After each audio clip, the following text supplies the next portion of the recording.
कार्यक्रम में आने से पूर्व माता के दरबार में तृप्ति भोजनालय तथा आधुनिक प्रसाद केंद्र श्रद्धालुओं को समर्पित किया गया। माता वैष्णो देवी श्राइन बोर्ड और प्रशासन पूरी श्रद्धा के साथ माता के भक्तों के लिए सुविधा जुटाने का प्रयत्न कर रहा है। आज के दिन स्वर्गीय जगमोहन जी को मैं उनकी स्मृति को प्रणाम करता हूं, जिन्होंने एक ऐतिहासिक काम जम्मू कश्मीर में किया और आज वो वटवृक्ष का रूप लेता जा रहा है। पिछले 2-3 सालों में अनेक नए संसाधनों को विकसित करने का प्रयत्न हुआ है। दर्शन पूजन के लिए देश के कोने कोने से तथा बाहर से भी आने वाले श्रद्धालुओं की यात्रा कैसे सुखद हो, सुगम हो और आनंददायक हो, इसकी कोशिश की जा रही है। स्वामी जी के प्रति विशेष रूप से जब भी हमें आवश्यकता होती है, स्वामी जी सबसे पहले आते हैं। डॉक्टर भान साहब लंबे समय से, इस उम्र में भी मैं समझता हूँ किसी नौजवान से ज़्यादा वैष्णो देवी के भक्तों को सुविधा मिले इसके लिए प्रयत्न कर रहे हैं। आहूजा जी, शर्मा जी, प्रोफेसर साहिबा, रघु मेहता जी, सभी सदस्य पूरे निष्ठा से इस काम में जुटे हैं। हमारे मुख्य कार्यकारी अधिकारी श्री अंशुल गर्ग ने विस्तार से बताया, मैं उसके विस्तार में नहीं जाना चाहता हूँ। एक बात केवल आपके बीच, चूंकि कटरा के निवासी हैं, ये कहना चाहता हूँ कि जो शंकराचार्य जी का स्थान है उसे विकसित करने का फैसला श्राइन बोर्ड ने किया है। और 2 मार्च को तकनीकी विशेषज्ञ हमारे माननीय सदस्य डॉक्टर भान और भी कई लोग विधिवत उन विशेषज्ञों से चर्चा करके नीतिगत फैसला हम सबने कर लिया कि इसे बनाना है। लागत 10 करोड़ आए, 12 करोड़ आए, कोई मतलब नहीं, लेकिन इसे बनाना है। मैं उम्मीद करता हूं कि शीघ्र ही आपकी इच्छा के अनुरूप इस काम को निश्चित रूप से पूरा किया जाएगा। दुर्गा भवन इस नवरात्रि के पूर्व श्रद्धालुओं को समर्पित होगा और एक दिन में लगभग 3000 लोग भवन के पास रुक सकेंगे। ये व्यवस्था इसके कारण हो सकी है। स्काई वॉक का निर्माण भी पूर्णता की ओर है। मुझे आज उत्तर क्षेत्रीय युवा महोत्सव में शामिल होकर विशेष प्रसन्नता हो रही है। जम्मू कश्मीर को मिलाकर 7 राज्यों एवं संघ शासित प्रदेशों के 10 संस्थान आज के युवा संस्कृत के विद्यार्थी इस कार्यक्रम में भाग ले रहे हैं। मैं उन सभी विद्यार्थियों का, उनके साथ आए हुए आचार्यों का अपनी ओर से, श्राइन बोर्ड की ओर से और जम्मू कश्मीर प्रशासन की ओर से हृदय से स्वागत करता हूं। श्री माता वैष्णो देवी गुरुकुल एवं केंद्रीय संस्कृत विश्वविद्यालय के तत्वाधान में आयोजित ये आयोजन एक अलग प्रकार का उत्सव है, जो विशेष रूप से संस्कृत के छात्रों के लिए आयोजित किया गया है। ये निश्चित रूप से प्रशंसनीय कार्य है और मैं समझता हूं कि वैष्णो देवी श्राइन बोर्ड के स्थापना के उद्देश्य को अगर हम देखें तो उसमें एक प्रमुख उद्देश्य ये है कि संस्कृत का विस्तार जम्मू कश्मीर में हो। संस्कृत के उत्थान के लिए श्राइन बोर्ड को निश्चित रूप से आगे आकर काम करना चाहिए। साथियों, जम्मू कश्मीर विश्व का एकमात्र शारदा पीठ है। अभी स्वामी जी कह रहे थे, यह अध्यात्म, ज्ञान, तप, संस्कार और संस्कृति की पवित्र भूमि है। यहाँ त्रिकुटा हिल पर जहाँ माता वैष्णो देवी विराजमान है, तो अमरनाथ की पहाड़ियों पर स्वयं भगवान शिव निवास करते हैं। यहाँ के वातावरण में नीलमत पुराण की परतें हैं, तो शंकराचार्य के शब्दों से व्यक्ति की चेतना को नई दिशा भी यहीं प्राप्त होती है। अगर इतिहास के पन्नों को पलटकर आप देखेंगे तो पाएंगे कि प्राचीन भारतवर्ष में अनेक ऋषियों मनीषियों के ज्ञान की खोज कहीं न कहीं जम्मू कश्मीर में पहुंचकर ही शांत होती थी, और इसलिए जम्मू कश्मीर राष्ट्र का मुकुटमणि कहा जाता है। अगर संस्कृत के विद्वानों की दृष्टि से हम देखें तो मुकुटमणि का अर्थ क्या है? मुझे लगता है सहस्त्रार चक्र, यानी 7 चक्रों में सबसे आखिरी एवं सर्वोच्च, जो मस्तिष्क के सबसे ऊपरी हिस्से में होता है, और उस सहस्त्र पंखुड़ियों वाले चक्र को गुरु के ध्यान का भी चक्र कहा जाता है। जब कुंडलनी इस चक्र पर पहुंचती है तब साधक मुक्ति को प्राप्त करता है।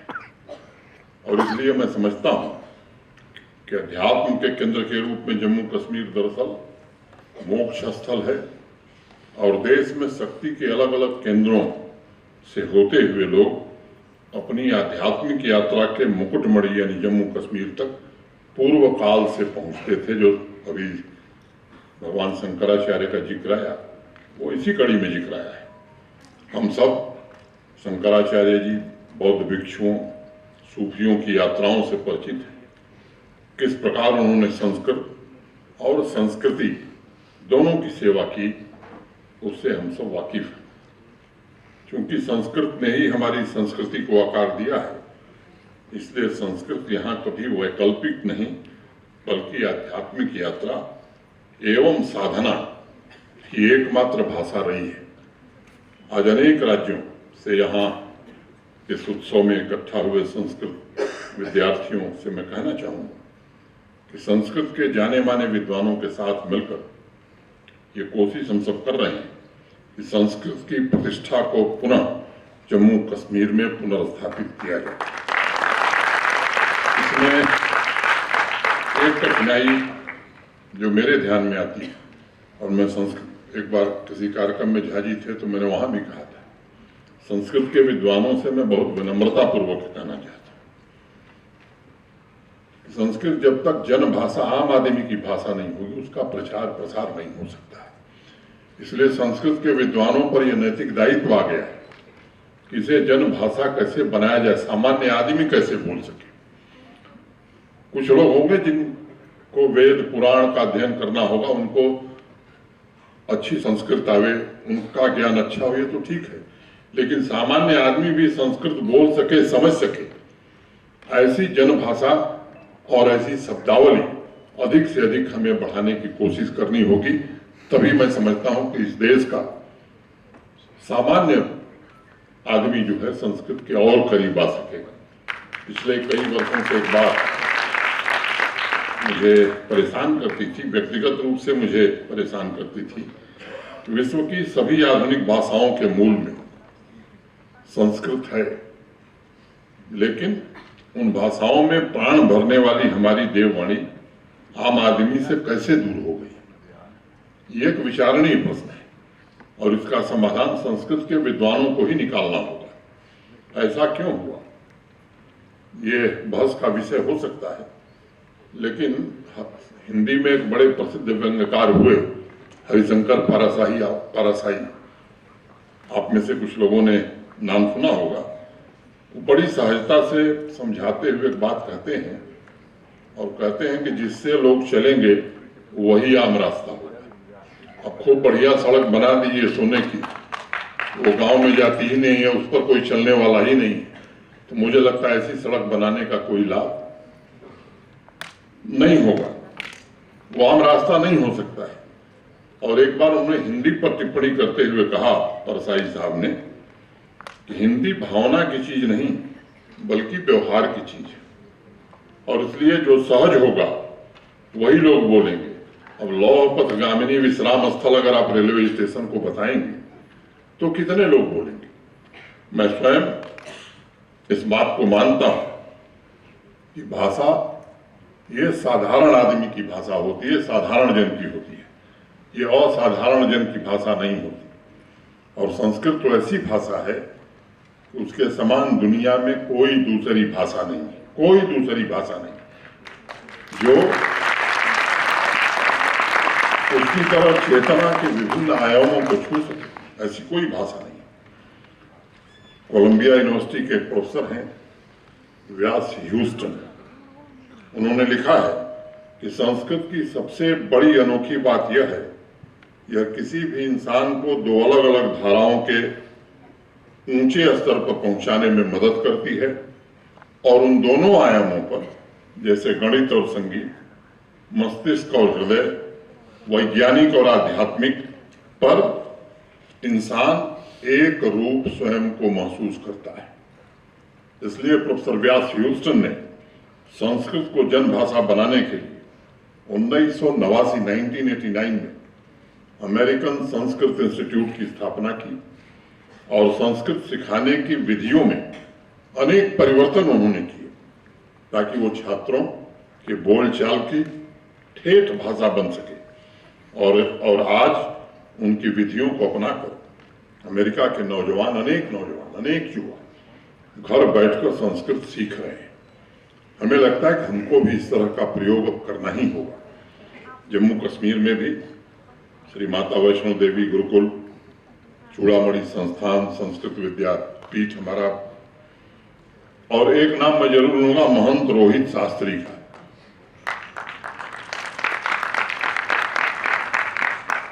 वो तो मोबाइल संस्कृत सिखाने का अभियान उन्होंने शुरू कर दिया है गुरुजी। और पहली बार जम्मू कश्मीर में जो राज्य पुरस्कार दिए जाते हैं, पहली बार किसी संस्कृत के विद्वान को आजादी के बाद पुरस्कार दिया गया है।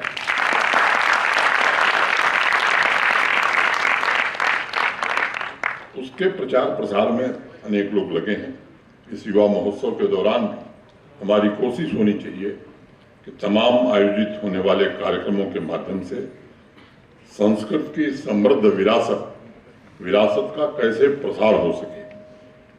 आप विचार करें, महात्मा बुद्ध हों, महात्मा गांधी हों, मैक्स मुलर हों, प्रोफेसर बॉफ हों, प्रोफेसर रिचर्ड ग्रामविच हों, और दुनिया के सबसे प्रसिद्ध वैज्ञानिक अल्बर्ट आइंस्टाइन, सभी का विचार संस्कृत के बारे में एक ही जैसा था और सबने स्वीकार किया कि संस्कृत विश्व की महानतम भाषा है और सबसे वैज्ञानिक भाषा है। प्रोफेसर मैकडॉलन तो कहते थे कि अगर यूरोप निर्विवाद रूप से किसी चीज के लिए भारत का सबसे ज्यादा ऋणी है तो वह संस्कृत के लिए ऋणी है। अल्बर्ट आइंस्टाइन महान वैज्ञानिक होने के साथ साथ संस्कृत के भी बड़े ज्ञाता थे। एक किस्सा मैं जिक्र करके बात बंद करूंगा अपनी, मुझे जाना भी है। एक बार उनकी मुलाकात एक भारतीय वैज्ञानिक डॉक्टर बीएन गुप्ता से हुई। डॉक्टर बीएन गुप्ता उस समय युवा थे। आइंस्टाइन एक भारतवासी को देखकर बड़े प्रसन्न हुए और उसके पास जाकर संस्कृत में बात करने लगे। डॉक्टर बीएन गुप्ता ने बड़ी सहजता से स्वीकार किया कि उन्हें संस्कृत नहीं आती है। आइंस्टाइन बहुत हैरान हुए, बड़े आश्चर्य में पड़े। उन्होंने कहा कि आप जिस देश से आते हैं वह तो आध्यात्म, दर्शन और संस्कृत की खान है, फिर भी आपने कोशिश नहीं की संस्कृत सीखने की। बाद में आइंस्टाइन उन्हें अपनी लाइब्रेरी में दिखाने ले गए जो संस्कृत की किताबों से भरी पड़ी थी। सिर्फ आइंस्टाइन नहीं बल्कि दुनिया का हर एक वैज्ञानिक इस बात को स्वीकार करता है कि संस्कृत परंपरा में विज्ञान और प्रौद्योगिकी के लिए अपार संपदा मौजूद है। यह अपने आप में अद्वितीय युवा महोत्सव इस बात का भी प्रतीक है कि हमें संस्कृत को मात्र धार्मिक रीति रिवाजों की भाषा के रूप में नहीं देखना है। यह विश्व के महानतम साहित्यिक ग्रंथों की भाषा होने के साथ साथ गणित से लेकर विज्ञान और अध्यात्म तक में रचित सभी ज्ञान प्रणालियों का स्रोत है। आज पूरे दुनिया में नॉलेज इकोनॉमी की बड़ी चर्चा है।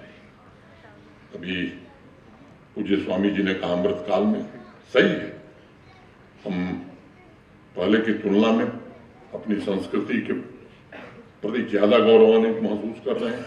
बदलाव तेजी से हुआ इस देश में, लेकिन दुनिया के जो श्रेष्ठतम शिक्षण संस्थान थे वो इस देश में थे। और नॉलेज इकॉनमी, हम आज ये नेशनल एजुकेशन पॉलिसी माननीय प्रधानमंत्री जी का देश ऋणी रहेगा, जिसकी लंबे समय से जरूरत थी देश को, वो राष्ट्रीय शिक्षा ने देश को माननीय प्रधानमंत्री जी के नेतृत्व में मिली है। लेकिन विचार करिए, पुरातन काल में हमारे शिक्षण संस्थाओं में, आपको एक घटना मैं बताना चाहता हूं। सर आइजैक न्यूटन का नाम आप में से कई लोगों ने सुना होगा, दुनिया के बड़े वैज्ञानिक थे। ब्रिटिश पार्लियामेंट में वो भाषण दे रहे हैं, कह रहे हैं साहब, विज्ञान के पास कोई रास्ता नहीं है कि पानी के जहाज समुद्र में कैसे रास्ता बना सकेंगे। नेविगेशन के बारे में जो पूरी दुनिया नहीं जानती थी। रामानुजम का नाम आप जानते हैं, गणितज्ञ थे, हमारे देश के गणितज्ञ थे। गणित के आधार पर, लॉगरिथम के आधार पर उस जमाने में हमारे देश में ऐसे यंत्र बने थे कि भारत के पानी के जहाज सुदूर दक्षिण के आगे, दक्षिण अफ्रीका के आगे चले जाते थे। दुनिया का कोई देश ऐसा समर्थ नहीं था उस समय हमारे पास ये छूट। एक दूसरी घटना मैं बताना चाहता हूं। सिकंदर महान, इतिहास में हम लोग बहुत पढ़ते हैं। जब सिकंदर आए थे, नदी पार नहीं कर सके, गुप्तचर छोड़ा था उन्होंने, और उनके गुप्तचरों ने जाकर के कहा वापस लौट जाइए, युद्ध करने की स्थिति नहीं। मगध की सेना थी, यही नदी यही थी।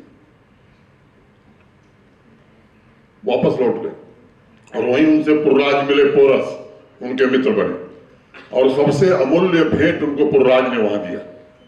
जानते हैं क्या दिया? वो स्टील जो केवल भारत में बनता था, जिससे सर्वश्रेष्ठ तलवार बनती थी।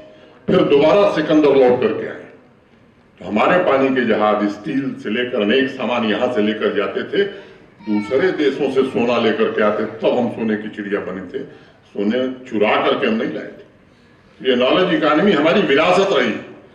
फिर से देश उस रास्ते पर बढ़ चला, और उसमें यकीन मानिए संस्कृत से ज्यादा योगदान किसी भी दूसरी भाषा का नहीं होने वाला।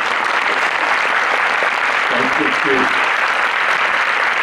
समृद्ध विरासत में गणित, चिकित्सा, वनस्पति शास्त्र, रसायन शास्त्र, कला को एक दूसरे से अलग नहीं, बल्कि एक दूसरे से जोड़ करके देखा गया है। पश्चिमी देशों में आज भी इस बात का जिक्र हो रहा है कि कंप्यूटर के लिए भी सबसे उपयुक्त भाषा अगर कोई है तो वो संस्कृत ही है, अंग्रेजी या कोई दूसरी भाषा नहीं है। और इसलिए हम सबका दायित्व है कि संस्कृत भाषा के प्रचार प्रसार, साहित्य के संरक्षण के अलावा यह भी प्रयत्न किया जाए कि संस्कृत में उपलब्ध ज्ञान अन्य भाषाओं को भी समृद्ध बनाए। मैं पूज्य स्वामी जी, बोर्ड के सभी मानित सदस्यों को प्रति हृदय से आभार व्यक्त करता हूं, और देश के दूसरे हिस्सों से जो आचार्य और जो विद्यार्थी आए हैं उनका हृदय से स्वागत करते हुए उम्मीद करता हूं कि 3 दिनों में आप जो अनुभव लेकर के जाएंगे, निश्चित रूप से माता वैष्णो देवी के आशीर्वाद से एक अच्छा अनुभव, एक अच्छी शक्ति, आध्यात्मिक शक्ति लेकर के आप यहाँ से जाएंगे। आपका भविष्य उज्जवल हो, ऐसी प्रार्थना माता वैष्णो देवी से करते हुए अंत में यम यम चिंतयते कामम तम तम प्राप्नोति निश्चितम। बहुत बहुत धन्यवाद।